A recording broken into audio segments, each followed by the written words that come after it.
அது ரிப்போர்ட்டு வரப்போகுது. பெரிய அமௌண்ட்டு கட்டியிருக்கேன்.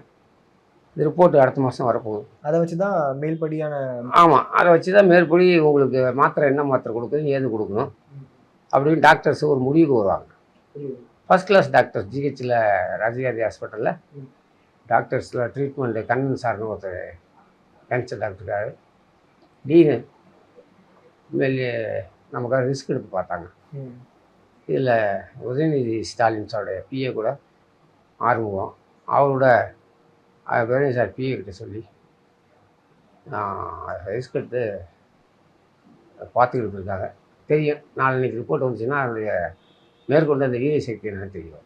புரியுதுண்ணா. நாங்கள் முழுமையாக நாங்கள் நம்புகிறோம் குணமடைஞ்சிருவீங்க அப்படின்றது. அதை தாண்டி இப்போ அஜித் அவர்கள் கூட விஜய் அவர்கள் கூட நிறைய அசோசியேட் ஒர்க் பண்ணியிருக்கீங்க.